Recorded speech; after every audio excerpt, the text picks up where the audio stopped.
એક ચિત્ર જોયેલું. બે બાંકડા હતા નજીક અને એક વૃક્ષ હતું.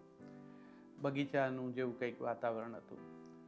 મનમાં એક વિચાર આવ્યો કે આ બાંકડા એ શું વિચારતા હશે બેઠા બેઠા. એમાંથી એક રચના છે. આપણે બે ખાલી બાંકડા, એક ખાલી ખમ વૃક્ષ, જોયા કરીએ રાહ. કોઈ બાંકડે બેસે, કોઈ છાંયડે બેસે, એ આપણા હોવાની સાર્થકતા. કોઈ આવે અને સ્મરણો રચાય, હોવું છલકાય, કોઈ જાય અને ખાલી પોવરતાય. એ બંને જણ આવતા, ક્યારેક અલગ અલગ, ક્યારેક સાથે. તને યાદ છે?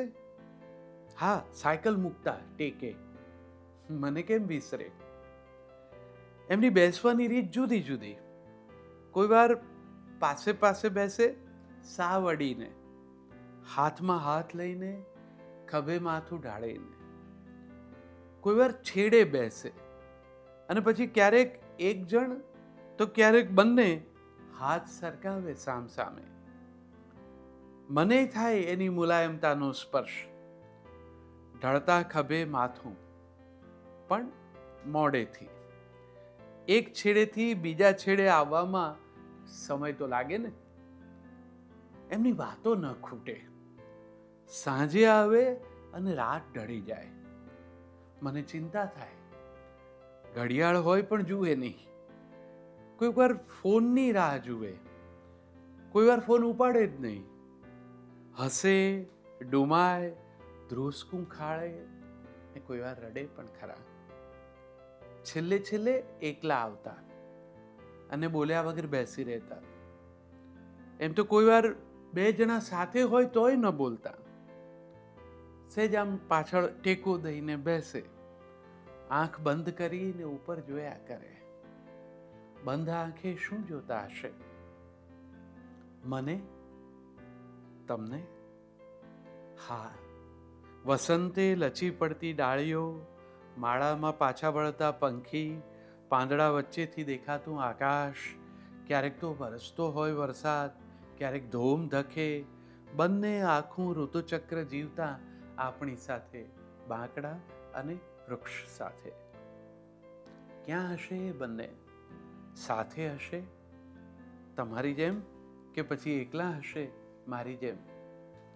અમારી જેમ સાથે હોવું એટલે આમ તો એકલા હોવું જ ને.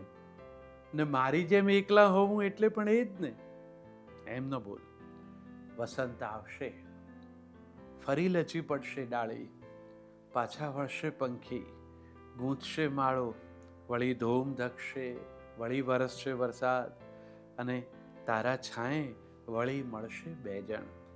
બેસશે જ કોઈને કોઈ આવીને, છેડે પછી નજીક, સરકાવશે હાથ, ઢાળશે ખભે માથું, રણકશે ફોન, ઉપાડે નય ઉપાડે, વાતો કરે કે મૌન બેસશે, હસશે, ડુમાશે, રડશે પણ ખરા. અંધારું થશે તો એ જશે નહીં બંને, ને જોશે ક્યારેક બંધ આંખે ઉપર. મન થાય છે કે યુવાનો કરતાં હવે તો બાળકો આવે તો સારું. આપણા છાંયે મોટા થાય, વર્ષો જાય. હમણાંથી તો આવે છે એક વૃદ્ધ યુગલ, મને ગમે છે. એમને પાંદડા વગરના વૃક્ષનો વાંધો નથી. એ લોકો બેસે મૌન, જુએ આસપાસ, ક્યારેક ભીની થતી આંખ. એક જણ બોલે તો બીજું સાંભળે કે ન સાંભળે. એમની વાતોમાં કાંઈ રસિકતા ન મળે. સાવ રૂટીન, વ્યવહારુ, સાંભળવામાં કંટાળો આવે. એમના એ કરચલીવાળા હાથનો સ્પર્શ પણ ખરબચડો. પણ અંધારું થાય એ પહેલાં ઉઠી જાય છે બંને. લાકડી હોય તો એકમેકનો હાથ પકડીને ડગ માંડે છે. લે, આપણે યાદ કર્યું ને આ આવ્યા. મને કેમ એવું લાગે છે કે આપણે એમને ક્યાંક જોયા છે.